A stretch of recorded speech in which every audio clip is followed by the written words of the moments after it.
SSC CGL tier 1 exam अब से हमारे पास 3 महीने हैं इसके लिए प्रिपेयर करने के लिए। जून और जुलाई में इस साल एग्ज़ाम टेंटेटिवली हो ही जाएगा।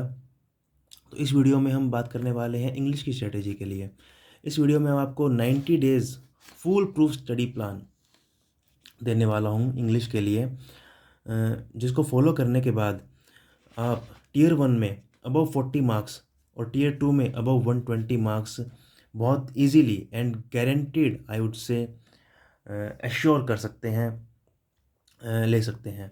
तो टियर 1 में हमें पता है कि 25 क्वेश्चंस रहेंगे इंग्लिश के, 2 नंबर का एक क्वेश्चन रहेगा, तो 50 मार्क्स की इंग्लिश रहेगी टियर 1 में। और टियर 2 में 45 क्वेश्चंस रहेंगे और 135 मार्क्स का वो पोर्शन रहेगा। तो एग्ज़ाम पैटर्न आपने देखा ही होगा सीजीएल का, 45 क्वेश्चंस इंग्लिश के रहने वाले हैं। तो एक बड़ा ही चेंज एसएससी ने किया है। सबसे हाईएस्ट वेटेज जो है इंग्लिश को दी है एसएससी ने, जो कि इंग्लिश को यहाँ पर किंग मेकर बनाती है। अगर आपको आपकी डिज़ायर्ड पोस्ट चाहिए एसएससी के एग्ज़ाम से, तो इंग्लिश में आपका अच्छा स्कोर करना बहुत ही ज़्यादा इम्पोर्टेंट है। इंग्लिश ही डिसाइड करेगी कि आपको आपकी फेवरेट पोस्ट मिलने वाली है या नहीं। तो इस पर हमको बहुत ही ख़ास तौर पर ध्यान देना ही पड़ेगा। तो 90 डेज़ के प्लान के बारे में बात करने वाले हैं। 90 डेज़ के प्लान में आपको डेली का 2.5 टू 3 आवर्स डेली आपको इंग्लिश को देने ही पड़ेंगे। इसमें कोई भी टू वेज नहीं है। देखिए, पढ़ाई तो आपको करनी ही पड़ेगी। कम से कम अब से सिर्फ 3 महीने रह गए हैं, तो 8 से 10 घंटा प्लीज़ आप पढ़ना शुरू कर दीजिए। और क्योंकि इंग्लिश का सबसे बड़ा हमारे पास वेटेज एग्ज़ाम में, तो इंग्लिश को थोड़ा टाइम भी हमें एक्स्ट्रा देना ही पड़ेगा। लेकिन मैं आपको एश्योरिटी देता हूँ कि इस 90 डेज़ के प्लान को फॉलो करने के बाद आपको इंग्लिश में कभी कोई प्रॉब्लम नहीं आएगी। इसके बाद आप कोई दूसरा भी एग्ज़ाम देंगे इंग्लिश का, उसके बाद भी आपको सिर्फ इसी प्लान का फ़ॉलोअप करना है, जो कि 25 डेज़ का रिवीजन इस पार्ट रहेगा। उसको फ़ॉलो करना है और आप हमेशा इंग्लिश के लिए तैयार रहेंगे। तो 90 डेज़ के इस प्लान को मैंने 3 पार्ट्स में डिवाइड किया है।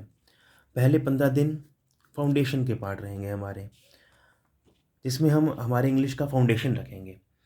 क्योंकि जो भी इस प्लान को फॉलो करने वाले हैं हमारे दोस्त लोग, किसी की इंग्लिश वीक भी हो सकती है, किसी की इंग्लिश पहले से अच्छी भी हो सकती है। तो उन सबको ध्यान में रखते हुए मैंने इस प्लान को क्रिएट किया है। तो ये प्लान सबके लिए इक्वली इम्पोर्टेंट है, सभी को ये प्लान फॉलो ही करना पड़ेगा। तो पहले हम 15 डेज़ अपना इंग्लिश का फाउंडेशन रखेंगे, जो कि आगे हमारी जो स्टडी प्लान है उसके अंदर हमारी बहुत ज़्यादा हेल्प करेगा। इस फाउंडेशन प्लान को फॉलो करने के आप नहीं करेंगे अगर फॉलो, तो आपको आगे उतना बेनिफिट नहीं मिलेगा। तो उसके बाद 50 डेज़ का हमारा रहेगा कोर स्टडी प्लान, जो कि हमारा बिल्कुल 100% एग्ज़ाम सेंट्रिक हमारी तैयारी रहेगी। और उसके बाद 25 डेज़ रिवीजन को हम बिल्कुल भी नकार नहीं सकते हैं, क्योंकि अगर हम 50 डेज़ का कोर्स स्टडी प्लान भी फॉलो कर लेते हैं, 15 डेज़ अपना फाउंडेशन भी रख लेते हैं, उसके बाद अगर हम रिवीजन नहीं कर रहे हैं तो हमारा स्कोर गिरेगा। उसमें कोई भी डाउट नहीं है, हमारा स्कोर गिरेगा। तो चलिए बिना टाइम वेस्ट किए आगे बात करते हैं। हमारा 15 डेज़ फाउंडेशन क्या रहेगा। तो 15 डेज़ इस प्लान के शुरुआत के 15 दिन आपको अपनी इंग्लिश की फाउंडेशन रखनी है। तो उस फाउंडेशन में सबसे पहले आपको हेल्प करेगी word power made easy bye Norman Lewis. इसके राइटर का नाम है नॉर्मन ल्यूइस। तो मैं कोई पहला नहीं हूँ इस बुक के बारे में बताने वाला। ये वो बुक है word power made easy bye Norman Lewis. किसी भी बुक स्टोर से इजीली अवेलेबल है। इस बुक को हमें पढ़ना है। तो इस बुक के अंदर बेसिकली 45 सेशंस रहते हैं और ज़्यादा टाइम नहीं लेती है बुक। अगर आप 3 सेशंस रोज़ के पढ़ेंगे, जिसमें भी आपको मैक्सिमम 1 या 1.5 घंटा लग सकता है, अगर आपको ज़्यादा टाइम लग रहा है। बाकी नॉर्मल केस में 1 घंटे में आप 3 सेशंस बहुत ही आराम से कर सकते हैं। तो 3 सेशंस आपको डेली के करने हैं। 15 days, 3 sessions every day, 45 sessions. 15 दिन में आपका ये word power made easy complete हो जाएगी। और इस वर्ड पावर मेड ईज़ी को कैसे पढ़ना है, इस बुक की जो सटल इंट्रिकेसीज़ हैं, जो भी डिटेल में मैंने के बारे में बात कर रखी है मेरी दूसरी वीडियो में चैनल पे, आप प्लीज़ ज़रूर देखिए। इसके बारे में मैंने डिटेल में पूरा इंग्लिश का प्लान के बारे में बात कर रखी है, तो उसके अंदर मैंने वर्ड पावर मेड ईज़ी के बारे में भी डिटेल में बताया हुआ है आपको। यहाँ पर हम बहुत ही ज़्यादा कंसाइज़ वे में इस वीडियो को रखेंगे और प्लान के बारे में बात करेंगे। तो 15 दिन में आराम से वर्ड पावर मेड ईज़ी आपकी कंप्लीट हो जाएगी। उसके बाद इन्हीं 15 दिन में आपको न्यूज़पेपर रीडिंग भी शुरू कर देनी है। एनसीईआरटी मैंने यहाँ पर लिखा है 6 टू 10th की उन लोगों के लिए जो कि जिनकी इंग्लिश थोड़ी वीक है, जिनको न्यूज़पेपर रीडिंग में थोड़ा-सा पहले से थोड़ा डर लग रहा है, न्यूज़पेपर कभी भी पढ़ा नहीं है और पढ़ने की कोशिश की तो थोड़ी दिक्कत आ रही है। तो उनके लिए स्पेशल केस है ये। आप एनसीईआरटीज़ शुरू कर सकते हैं 6 टू 10th, जो कि आप बहुत ही आराम से 10-15 दिन में आप पढ़ ही लेंगे। तो ये आपको करना है न्यूज़पेपर। उसके बाद न्यूज़पेपर, अब कई लोग बता ही देते हैं कि न्यूज़पेपर पढ़ लो, एनसीईआरटी पढ़ लो, यूट्यूब की काफ़ी वीडियोज़ में भी, लेकिन कैसे उसको कैसे हम मैक्सिमम बेनिफिट उस रीडिंग से हम निकाल सकते हैं, वो बहुत ही कम लोग आपको बताते हैं। तो उसके बारे में भी मैंने, न्यूज़पेपर रीडिंग के बारे में भी मैंने एक डेडिकेटेड वीडियो बना रखी है मेरे चैनल पर, उसको आप प्लीज़ ज़रूर देखिए। थोड़ा लंबा वीडियो है वो, लेकिन उसके बाद आपको न्यूज़पेपर से मैक्सिमम रीडिंग बेनिफिट निकालने का आपको वे मिल जाएगा।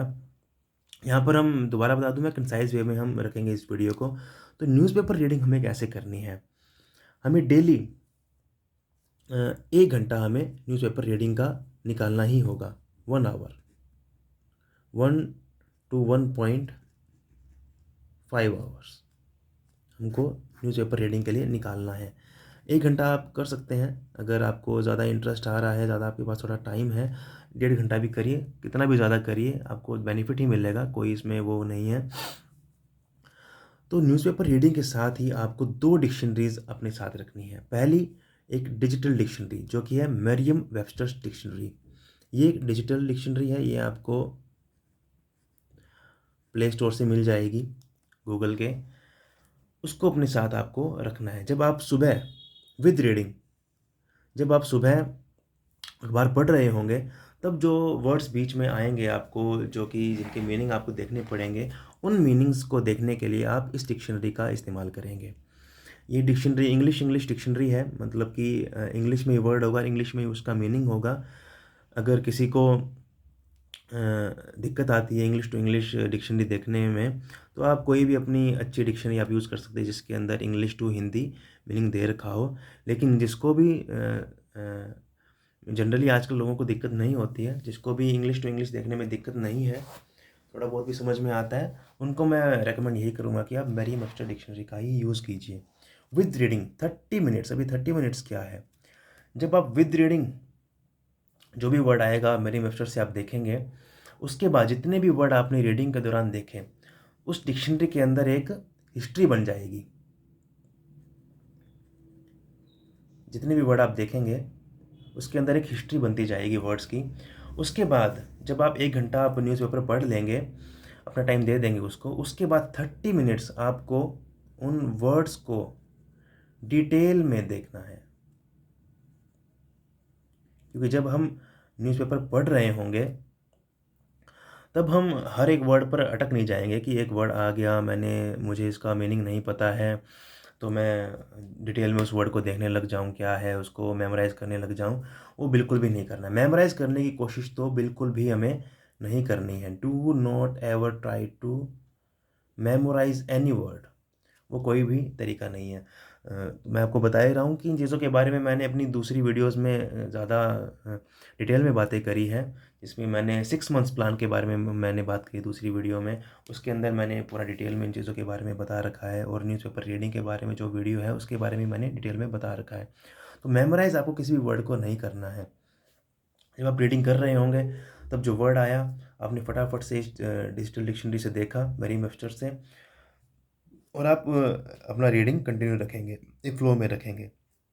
उसके बाद आपको 30 मिनट्स निकालने हैं। जो भी वर्ड्स आपने उस रीडिंग के दौरान देखे, मान लीजिए उस 1 घंटे की रीडिंग में आपको 50 वर्ड्स देखने पड़े आपको। तो उन 50 वर्ड्स को आप रीडिंग के बाद अखबार को साइड में रखेंगे, अपनी डिक्शनरी दोबारा हाथ में लेंगे, मरीम-वेब्स्टर्स मोबाइल में, और 30 मिनट्स लगाएँगे। उन 50 वर्ड्स को अब आप अच्छे से डिटेल में आप देखेंगे। उनके मीनिंग्स, उनके एग्ज़ाम्पल्स, उनके थोड़े बहुत एंटोनिम, सिनोनिम्स, वो सब आप देखेंगे। उसके बाद अब ये दूसरी डिक्शनरी क्या है? Oxford advanced learner dictionary. ये एक ऑफ़लाइन डिक्शनरी आपको खरीदनी पड़ेगी। यही डिक्शनरी आपको लेनी पड़ेगी, ऑक्सफोर्ड एडवांस्ड लर्नर डिक्शनरी। 500 या 600 रुपये में अमेज़न से आपको मिल जाएगी। 30 मिनट्स सेपरेटली। जब आप सुबह आप रीडिंग करेंगे न्यूज़पेपर से और या फिर एनसीईआरटी से, और मरीम-वेब्स्टर्स का साथ में इस्तेमाल करेंगे, फिर 30 मिनट्स आप हर वर्ड्स को डिटेल में देखेंगे। उसके बाद शाम को आप दोबारा, दिन में आप अपना जो भी मैथ्स, जीके, रीज़निंग आप अपना पढ़िए, और शाम को फ्रेशन अप होने के लिए आप दोबारा उन 50 वर्ड्स को आप कहीं पर लिख दीजिए। किसी भी बोर्ड पे, एक बोर्ड रखिए अपने पास, एक बड़ा-सा, या तो प्रेफ़रेबली एक बोर्ड पे आप लिख दीजिए उन 50 वर्ड्स को, और शाम को इस डिक्शनरी को लेकर के बैठिए। उन सभी वर्ड्स को फिर आप दोबारा से इस डिक्शनरी से आप देखेंगे 30 मिनट्स डिटेल में दोबारा से, उसका मीनिंग, उसके एग्ज़ाम्पल्स, सब कुछ। इससे आपको बहुत ज़्यादा बेनिफिट मिलने वाला है।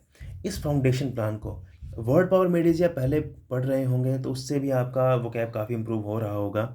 वोकैब इम्प्रूव करना एक्चुअल में बहुत इंपॉर्टेंट है अगर आपको अपनी इंग्लिश इम्प्रूव करनी है तो। ग्रामर के रूल्स ज़्यादा पढ़ने से इंग्लिश इम्प्रूव नहीं होगी। जितनी आपकी वोकैब अच्छी है, इज़ इक्वल टू आपकी इंग्लिश भी उतनी ही अच्छी होगी। ग्रामर्स माइंड हमारा गेस वर्क कर ही लेता है ग्रामर के मामले में, जब हमारी वोकैब अच्छी होती है तो। और न्यूज़पेपर आप कौन सा रखेंगे? न्यूज़पेपर आप प्रेफरेबली इंडियन एक्सप्रेस ही रखिए। हिंदू किसी को पसंद है, जो कि ऑलरेडी पहले पढ़ते आ रहे हैं हिंदू, वो हिंदू भी पढ़ सकते हैं। बाकी my recommendation is always Indian express, क्योंकि इसके अंदर वैरायटी ऑफ आर्टिकल्स रहते हैं, और आपको वैरायटी ऑफ आर्टिकल्स ही पढ़ने हैं अपनी इंग्लिश इम्प्रूव करने के लिए। जितनी आप वैरायटी में आर्टिकल्स पढ़ेंगे, उतनी वैरायटी ऑफ वोकैब आपकी होगी, और जितनी वैरायटी ऑफ वोकैब आपकी होगी, आपकी इंग्लिश भी उतनी ही अच्छी निखर के आएगी। तो इस फाउंडेशन प्लान को आप 15 डेज़ तक फॉलो करेंगे। उसके बाद हम आते हैं हमारे कोर स्टडी प्लान पे, जो कि हमारा कंप्लीटली एग्ज़ाम सेंट्रिक रहेगा। Core study plan 50 days, 50 days तक हमको इस प्लान को फॉलो करना है। तो ये प्लान क्या है? इस प्लान के लिए आपको सबसे पहले बुक खरीदनी है, एमबी पब्लिकेशन की book, SSC English. Ajay Kumar Singh उसके राइटर हैं। कोई भी आप वर्जन खरीद सकते हैं, आपके पास ऑलरेडी पहले पुरानी पड़ी हो, या फिर किसी भी भाई दोस्त की पुरानी कोई बुक आपको पड़ी मिल जाए एमबी पब्लिकेशन की एसएससी इंग्लिश की, आप वो यूज़ कर सकते हैं, या फिर नई बुक भी आप खरीद सकते हैं। कोई भी दिक्कत नहीं है नई पुरानी में। उसके अंदर सबसे पहले उस किताब को आप ले लेंगे। मैं दोबारा आपको बता दूँ इन चीज़ों के बारे में, इस किताब के बारे में मैंने अपनी दूसरी वीडियोज़ में बहुत ही ज़्यादा डिटेल में आपको बता रखा है, उस वीडियो को भी आप ज़रूर देखिए। तो उस किताब से आप सबसे पहले उस किताब के ग्रामर के रूल्स पढ़ लेंगे 2 to 3 टाइम्स। 2 से 3 बार आप खुल के उस ग्रामर के रूल्स को आप पढ़ लेंगे। मेरे ख्याल से 15 से 16 पेज में ग्रामर उस बुक के शुरुआत में ही होगी, तो उसको आप पढ़ लीजिए। वो ग्रामर के रूल्स बहुत ही ज़्यादा कंसाइज़ हैं, लेकिन वो बेस्ट हैं। इतने ज़्यादा कंसाइज़ वे में, इतने ज़्यादा अच्छे वे में किसी भी राइटर ने आज तक ग्रामर के रूल्स नहीं लिखे हैं। तो 2 से 3 बार आप उन रूल्स को अच्छे से पढ़ लेंगे। लेकिन बिल्कुल भी, दोबारा मैं आपको बोल दूँ, डोंट ट्राई टू मेमोराइज़। बिल्कुल भी आपको याद करने की कोशिश नहीं करनी किसी भी रूल को। 2 से 3 बार आपको अच्छे से खुले दिमाग से बिल्कुल टाइम लगा करके, इसलिए मैंने इस 50 डेज़ में से 2 से 3 दिन इसी चीज़ के लिए निकाले हैं, कि आप 2 से 3 दिन निकालिए आराम से, जो भी आपके पास, क्योंकि आपके पास रोज़ का डेडिकेटेड 3 आवर्स हैं, हम लगा के चल रहे हैं, तो आप 1.5 घंटा लगाइए। 1.5 घंटा उन ग्रामर के रूल्स को, 15 से 16 पेज जो हैं, उनको आप 3 पार्ट्स में डिवाइड कर दीजिए उन रूल्स को, और एक पार्ट एक दिन करिए, एक पार्ट एक दिन करिए, एक दिन एक पार्ट करिए। उनको अच्छे से पढ़िए आप। 1 डेढ़ घंटा लगा करके। और साथ में उन्हीं 2 से 3 दिन में आपको कंटिन्यू करनी है, न्यूज़पेपर की रीडिंग आपको बिल्कुल भी नहीं छोड़नी है। जैसे कि मैंने आपको पहले बताया, वैसे ही डिक्शनरीज़ का यूज़ करते साथ मेरी वेबस्टर और ऑक्सफोर्ड की डिक्शनरी का यूज़ करते हुए आपको न्यूज़पेपर की रीडिंग कंटिन्यू रखनी ही है 1 से डेढ़ घंटा। 1 घंटा आप न्यूज़पेपर की रीडिंग आप ज़रूर करिए, और आधा-आधा घंटा 30-30 मिनट सुबह-शाम आपको वर्ड मीनिंग्स डिक्शनरी से देखना ही है। तो 2 से 3 दिन आप आराम से ग्रामर के रूल्स देख लीजिए अच्छे से। उसके बाद आते हैं हम हमारे स्टडी प्लान पर। हमारा स्टडी प्लान क्या रहेगा? तो बेसिकली जो एमपी पब्लिकेशन की एसएससी इंग्लिश की जो बुक है, वो एक्चुअल में प्रीवियस ईयर्स है इंग्लिश के। इसके अंदर जो भी हमारे प्रीवियस ईयर्स एग्ज़ाम्स हुए एसएससी के आज तक के इंग्लिश के, वो सारे सोल्ड पेपर्स है इसके अंदर।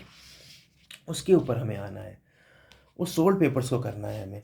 तो सोल्ड पेपर्स कई टाइप के हैं, क्योंकि टियर 1 के एग्ज़ाम्स पहले 50 क्वेश्चंस के होते थे। तो 50 क्वेश्चंस वाले भी सेट्स उसके अंदर आपको मिलेंगे पुराने 2015, 2016, उससे पहले के भी। और 25 क्वेश्चन के सेट मिलेंगे, जो कि आजकल टियर 1 के एग्ज़ाम के 25 क्वेश्चंस रहते हैं इंग्लिश के। और पहले टियर 2 के एग्ज़ाम में क्योंकि 100 क्वेश्चंस आते थे, स्टेनो के एग्ज़ाम्स में और शायद सीपीओ के एग्ज़ाम्स में 100 क्वेश्चन का इंग्लिश का पेपर रहता है, तो वो भी सेट रहेंगे। और 200 क्वेश्चंस के पुराने जो टियर 2 के सेट्स हैं, पहले 200 क्वेश्चंस का टियर 2 का सेट हुआ करता था, वो रहेंगे। तो डेली आपको 1 से डेढ़ घंटा इन सेट्स को करना है। अगर आप मान लीजिए 25 क्वेश्चंस वाले सेट कर रहे हैं, तो आप 8 सेट्स रोज़ लगाइए। अगर आप 50 क्वेश्चंस वाले आपने सेट किए हैं, तो एटलीस्ट 4 सेट्स आप रोज़ लगाइए। अगर आप 100 क्वेश्चंस वाले सेट कर रहे हैं, तो आप 2 सेट लगाइए। अगर आप 200 क्वेश्चंस के टियर 2 वाले आप सेट कर रहे हैं, तो आप 1 या फिर 2 सेट आप लगा सकते हैं रोज़ के। इसमें आपका मिनिमम मैक्सिमम मैं कहूँगा 1 से डेढ़ घंटे में आपका ये सेट्स हो जाएंगे। और साथ में 1 से डेढ़ घंटा आपको न्यूज़पेपर रीडिंग कंटिन्यू रखनी ही है साथ में। तो इन सेट्स को लगाने के दौरान बहुत सारे डूज़ एंड डोंट्स रहते हैं, जो कि आपको ध्यान में रखने हैं। सबसे पहले डूज़ क्या है? डूज़, इन सेट्स में से आपको एरर डिटेक्शन पे मेन फोकस रखना है। एरर डिटेक्शन में मेनली इंग्लिश में बच्चों को काफ़ी दिक्कत आती है। जो कि बच्चे इंग्लिश में बहुत ज़्यादा अच्छे होते हैं, वो भी एरर डिटेक्शन में कहीं न कहीं नंबर अपने कटवा करके ही आते हैं फाइनल एग्ज़ाम में। तो एरर डिटेक्शन पे आपको मेन फोकस रखना है हर सेट के अंदर। उसके अंदर और एरर डिटेक्शन इसका मेन पार्ट क्यों है? क्योंकि जो हमने ग्रामर के रूल शुरुआत में जो हमने पढ़े थे इस बुक से 2-3 टाइम्स, अब ये एरर डिटेक्शन के टाइम पे हमें अच्छे से वो याद हो जाएँगे। क्योंकि एरर डिटेक्शन के टाइम पे जब आप उसके सॉल्यूशंस देखेंगे, क्योंकि सॉल्व पेपर्स हैं ये, तो राइटर जो है वो बार-बार इन्हीं ग्रामर के रूल्स का बार-बार आपको रेफ़रेंस देगा।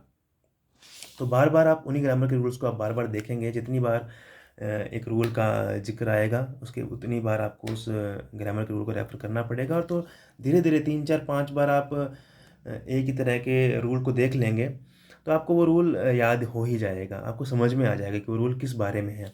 क्योंकि कंसाइज़ वे में बहुत ही ग्रामर लिखी गई है, तो इसलिए आपको याद बिल्कुल भी नहीं होगी ये 2-3 बार पढ़ने के बाद भी।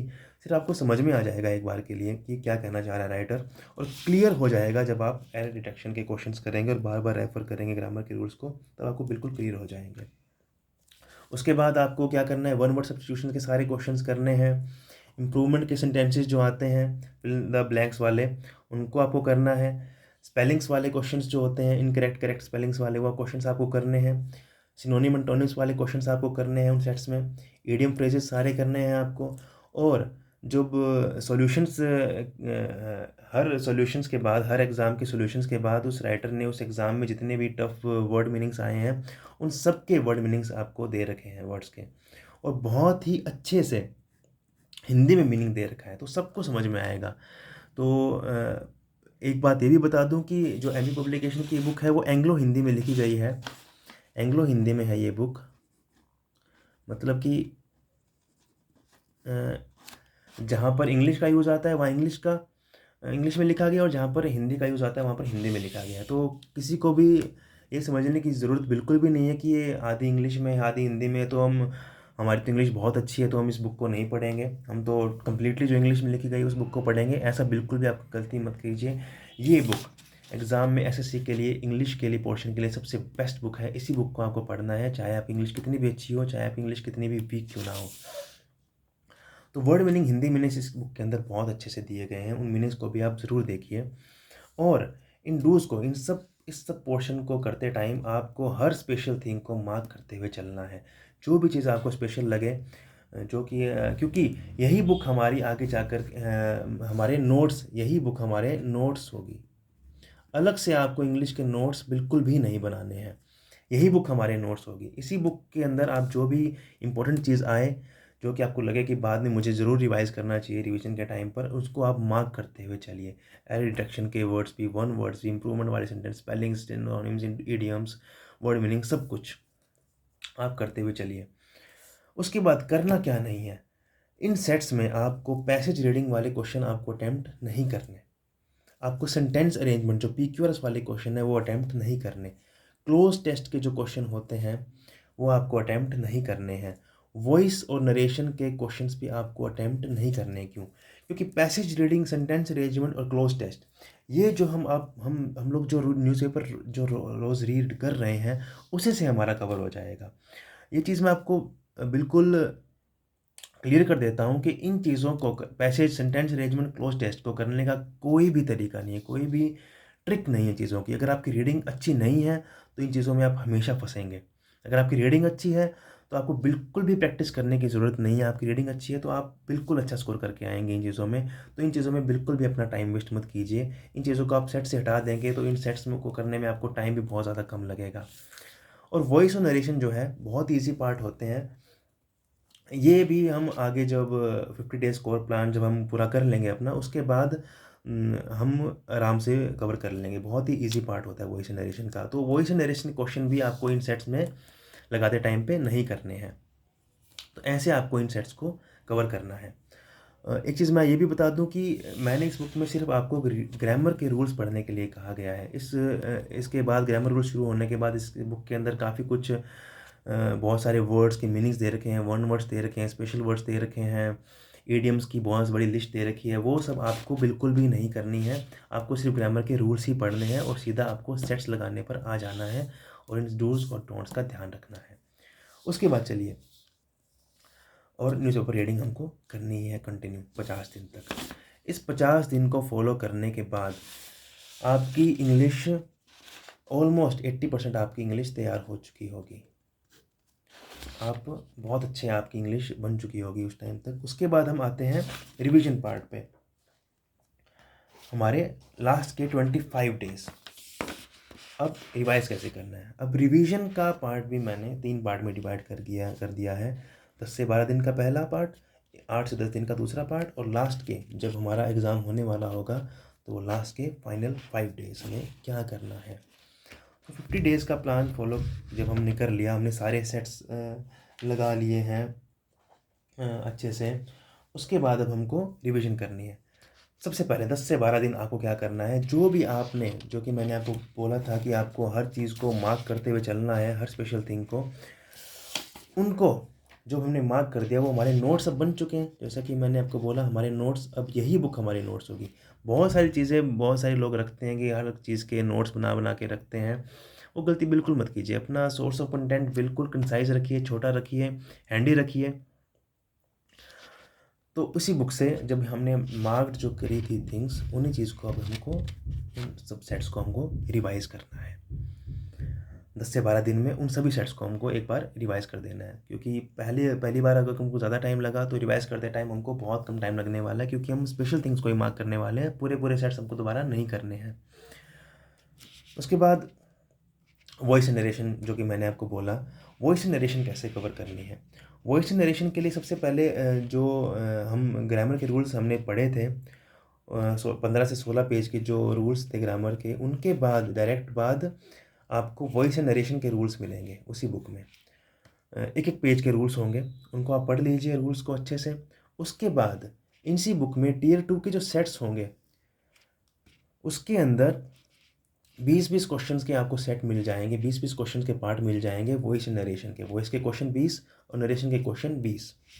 ऐसे आपको सिर्फ 5 सेट करने हैं। पहले आपको वॉइस नरेशन के रूल्स पढ़ लेने हैं, एमपी पब्लिकेशंस इसी बुक से। उसके बाद आपको किसी भी टियर 2 के आप 5 सेट लीजिए, उसमें 20-20 क्वेश्चन वॉइस नरेशन के लगा लीजिए। 5 सेट में ही आपको क्लियर हो जाएगा कि वॉइस नरेशन बहुत ही ईज़ी चीज़ है, बहुत ज़्यादा प्रैक्टिस की बिल्कुल भी ज़रूरत नहीं है। 5 सेट लगाते ही आपको क्लियर हो जाएगी चीज़, कैसी किस-किस तरह के क्वेश्चन बन सकते हैं। और आप कोई भी क्वेश्चन आपका, मैं बोल देता हूँ कि अगर मान लीजिए 20 क्वेश्चंस आते भी हैं, वॉइस नरेशन के आएँगे नहीं, 3-4 क्वेश्चन जो भी आएँगे आपके बिल्कुल सारे ईज़िली आप ठीक करके आएँगे, उसमें कोई भी आपकी गलती नहीं होगी। और इन्हीं 10 दिन के दौरान जब हम रिवीजन कर रहे होंगे सेट्स की और वॉइस नरेशन हम कर लेंगे, उसी दौरान हमें हमारा न्यूज़पेपर की रीडिंग कंटिन्यू रहेगी, वो नहीं छूटेगी। वही डिक्शनरी का रूल, 2 डिक्शनरी आपको रखनी ही है और अपनी न्यूज़पेपर की रीडिंग कंटिन्यू रखनी है। इन्हीं चीज़ से हमारे पैसेज, क्लोज टेस्ट और पीक्यूआरएस वाली चीज़ें इंप्रूव होती चलेगी अपने आप। और इन्हीं 10 दिन में आप एक बार थोड़ा बहुत पैसेज के क्वेश्चन भी 5-6 सेट से आप पैसेज के क्वेश्चन करके देख लीजिए, क्लोज टेस्ट के क्वेश्चन करके देख लीजिए और सेंटेंस अरेंजमेंट के क्वेश्चंस भी पीक्यूआरएस आप करके देख लीजिए। तो आपको कॉन्फिडेंस मिल जाएगा, आपको डर नहीं लगेगा बिल्कुल भी कि मैंने सिर्फ रीडिंग कर ली, मैंने सेट नहीं लगा के देखी। तो आपको कॉन्फिडेंस मिल जाएगा कि आपकी बिल्कुल किसी भी चीज़ में कोई दिक्कत नहीं। पीक्यूआरएस, क्लोज टेस्ट में थोड़े बहुत एरर हो सकते हैं, किसी के भी हो जाते हैं, लेकिन पीक्यूआरएस वॉइस नरेशन में आपकी बिल्कुल भी कोई भी गड़बड़ के चांस नहीं रहेंगे। आप हमेशा हर एग्ज़ाम में ठीक ही करके आएँगे, अगर आपकी रीडिंग अच्छी रहेगी तो। उसके बाद 10 से 12 दिन हमने एक बार हमारे सारे सेट्स रिवाइज़ कर लिए और वॉइस नरेशन भी हमारा कवर हो गया है। उसके बाद अगले 10 दिन, अभी हमारे पास कितने 10 से 15 दिन बचे हैं। हमारे पास 15 दिन बचे हैं एग्ज़ाम के, फाइनल एग्ज़ाम से। उससे 10 दिन, उसके 10 दिन आपको क्या करना है, उन्हीं सेट्स को एक बार दोबारा से रिवाइज़ करना है आपको। वही मार्क्ड थिंग्स दोबारा से आपको रिवाइज़ करनी है। तो हमारी सेकंड रिवीजन हो जाएगी और हमारी तैयारी और भी अच्छी हो जाएगी। उसी दौरान आपको अपनी रीडिंग भी कंटिन्यू रखनी ही है।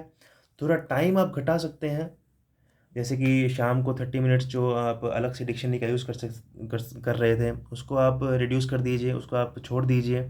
सुबह ही जो आप कर रहे हैं, उसी को कंटिन्यू कीजिए और रीडिंग भी थोड़ा कम कर सकते हैं आप। आधा पौना घंटा रीडिंग कर लीजिए और 10-15-20 मिनट आप डिक्शनरी पे टाइम लगा लीजिए। उसके बाद फाइनली एक बार और जब हमारे 5 दिन लास्ट के बचेंगे एग्ज़ाम के, उसमें आपको एक बार और उन्हीं सेट्स को दोबारा से रिवाइज़ कर लेना है। तो 2 बार हम क्योंकि रिवाइज़ कर ही चुके हैं और एक बार हम सेट लगा चुके हैं, 2 बार रिवाइज़ कर चुके हैं, तो इस बार हमें ज़्यादा टाइम नहीं लगेगा। तो एक बार और, one more time, revise all your sets.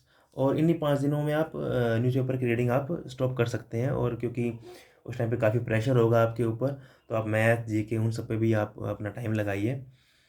तो इस स्ट्रैटेजी को आप प्लीज़ फ़ॉलो कीजिए। ये स्ट्रैटेजी मैं कह सकता हूँ कि ये बेस्ट स्ट्रैटेजी है, जो कि आपको यूट्यूब पे कोई भी कहीं पे भी मिल सकती है। इस स्ट्रैटेजी को आप फ़ॉलो कीजिए और आई एश्योर यू, जैसा कि मैंने पहले ही आपको बोला कि आप टियर 1 में 40 अबव और टियर 2 में 120 अबव मार्क्स ईज़िली स्कोर कर लेंगे, गारंटीड। इम्पोर्टेंट बातें यहाँ पर ध्यान प्लीज़ आप ज़रूर रखिए कि कई लोग मॉक टेस्ट भी लगाते हैं, लगाने भी चाहिए मॉक टेस्ट। मैथ्स के मॉक टेस्ट एक्चुअली मैथ्स के ही आपको हेल्प करेंगे। इंग्लिश अगर आपको आती है तो 45 क्वेश्चंस हैं, जो कि मैंने पैटर्न देखा है एग्ज़ाम का। 45 क्वेश्चन टियर 2 में आएँगे। उसमें आपको आराम से आप आधे घंटे मीन्स 25 मिनट्स में भी आप आराम से उसको कवर कर लेंगे। तो मॉक टेस्ट की बिल्कुल भी ज़रूरत नहीं है आपको लगाने की कि मैं अपनी टाइमिंग सेट कर लूँ, टाइमिंग मेरा ज़्यादा नहीं जा रहा है या कैसे हो रहा है। अगर आपको इंग्लिश आ रही है, इंग्लिश आपकी अच्छी स्टडी प्लान को आप फॉलो करेंगे, newspaper reading, MP publication, word power made easy, तो आपको बिल्कुल भी टाइम नहीं लगेगा। 25 मिनट में आप 45 क्वेश्चंस बहुत आराम से आप कवर कर लेंगे 20 से 25 मिनट में। तो आपको मॉक टेस्ट नहीं लगाने इंग्लिश के, क्योंकि यही आपकी एमपी पब्लिकेशन के जो सेट्स आप लगाएँगे वही आपका मॉक हो जाएगा। तो अपना टाइम बचाइए बेफ़ालतू का यहाँ-वहाँ मॉक में लगाने से अच्छा मैथ्स पे आप टाइम लगाइए, मैथ्स के मॉक दीजिए, सेपरेट मॉक्स दीजिए। दूसरी इम्पोर्टेंट बात यहाँ पर है कि स्ट्रैटेजी को बिल्कुल भी बीच में चेंज करने की कोशिश मत कीजिए। एक बार ये वीडियो आपने मेरा देख लिया, उसके बाद इंग्लिश की स्ट्रैटेजी का प्लीज़ कोई दूसरा वीडियो दोबारा मत देखिए। इसी स्ट्रैटेजी पे लग जाइए एंड बी परसिस्टेंट। शुरुआत में दिक्कतें आएँगी न्यूज़पेपर पढ़ने में, शायद वर्ड पावर मेड ईज़ी पढ़ने में आपको दिक्कत नहीं आएगी, लेकिन न्यूज़पेपर रीडिंग में शुरुआत में दिक्कत आती है, लेकिन आप परसिस्टेंट रहिए। आपको रिज़ल्ट ज़रूर मिलेंगे। धीरे-धीरे आपकी रीडिंग बहुत अच्छी होती चली जाएगी। शुरुआत में अगर आप न्यूज़पेपर से 1 आर्टिकल पढ़ पा रहे हैं, 1 आर्टिकल 1 घंटे में, तो आप धीरे-धीरे 1 डेढ़ महीने में इम्प्रूवमेंट देखेंगे कि 1 ही घंटे में आप 3, 4, 5 आर्टिकल्स भी पढ़ लेंगे। तो ये था मेरा पूरा प्लान जिसको कि मैंने फ़ॉलो किया और मैं बता ही देता हूँ कि मैंने इसी प्लान को फ़ॉलो करके आई वाज़ ऑलवेज़ मैंने 3 बार SSC back to back crack किया और तीनों टाइम्स मैं वन ऑफ द टॉपर्स था इंग्लिश का। इसी स्ट्रैटेजी को मैंने फ़ॉलो किया था। तो प्लीज़ आप इस स्ट्रैटेजी का उम, पूरा फ़ायदा उठाइए and good luck for your preparations.